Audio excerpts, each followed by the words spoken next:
Let's go back through the listening tube for this week in history. I'm Bob Woodley from the Listening Tube. This week in 1776, George Washington ordered the Declaration of Independence to be read out loud to members of the Continental Army in New York City for the very first time. There was no radio, there was no television. Today, the Declaration would simply be sent in an email. But back in 1776, the town crier method was still the best way to get news out. Sure, it was also printed, but literacy was inconsistent. The Declaration of Independence was not only read aloud to soldiers in New York, but probably many other places as well. A newly discovered copy of the Declaration was revealed by Britain's National Archives.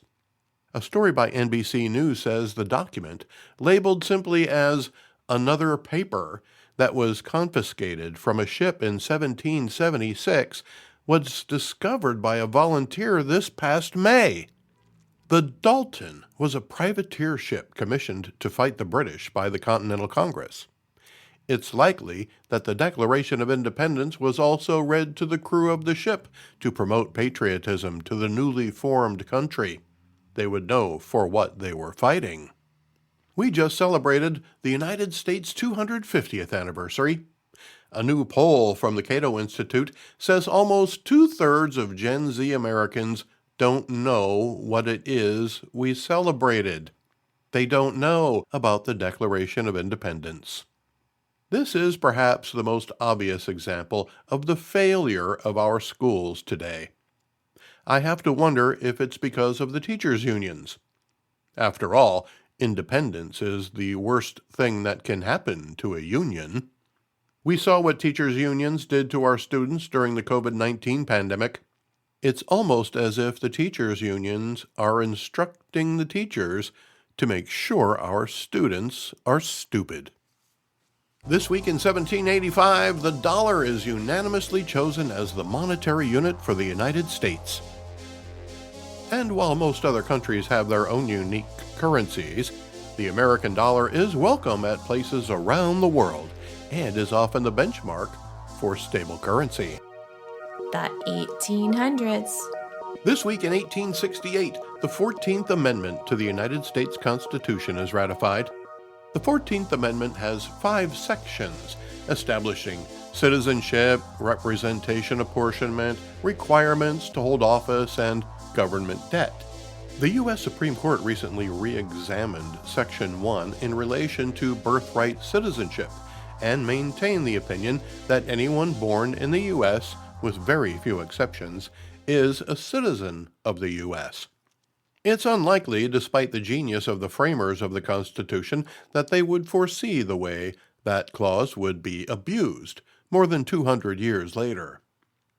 The part of the 14th Amendment that should be not just re-examined, but actually put into practice is Section 3, where it says, "No person shall be a senator or a representative in Congress, or elector of president and vice president, or hold any office, civil or military, under the United States or under any state, who, having previously taken an oath as a member of Congress or as an officer of the United States or as a member of any state legislature or as an executive or judicial officer of any state, to support the Constitution of the United States, shall have engaged in insurrection or rebellion against the same, or given aid or comfort to the enemies thereof.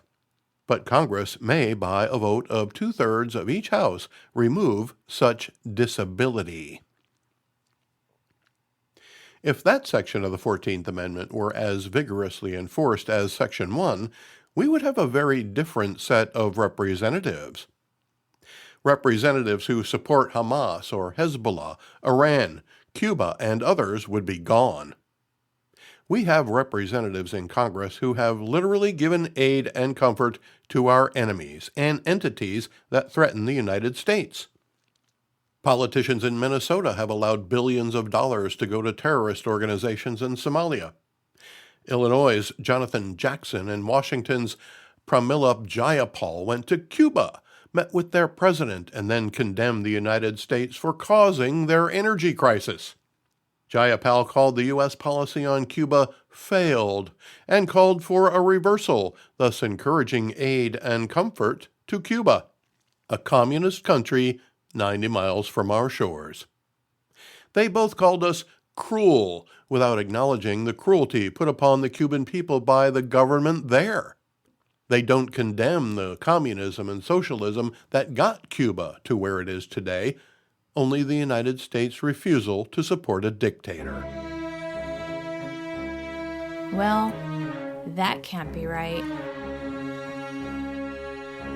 Let's enforce the 14th Amendment on these types of people. We don't need our elected representatives advocating for other countries. We need them to advocate for the Constitution. That's their job. The 1900s. This week in 1913, Death Valley, California hits 134 degrees Fahrenheit. That's 56.7 Celsius. The highest temperature recorded in the United States.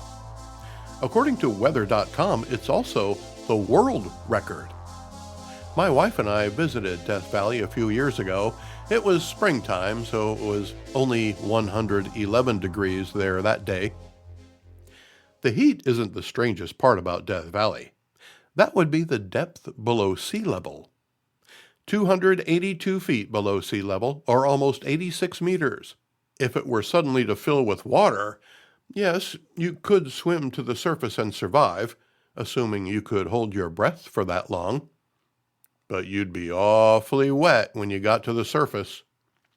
This week in 1922, Johnny Weissmuller swims the 100-meter freestyle in 58.6 seconds, breaking the world record and the minute barrier. That record stood for a long time, but as we get stronger and faster, records fall. Today, the fastest 100-meter swimmer clocks in at 46.91 seconds. So since 1922, men have shaved 11.69 seconds off the record. So it would take him a little over 40 seconds to swim to the surface from the bottom of Death Valley. The woman's record for the 100-meter is 51.68 seconds. That's 4.77 seconds different in a race that's measured in hundredths of a second. Yet some politicians support boys and men competing against girls and women in sports like swimming. That's clearly unfair. It would take the fastest woman 44.44 seconds to swim to the surface from the bottom of Death Valley at the speed they can swim on the surface. By the way, if you think you may have heard the name Johnny Weissmuller before, and you're sure it's not because of a swimming record, it might be because of this.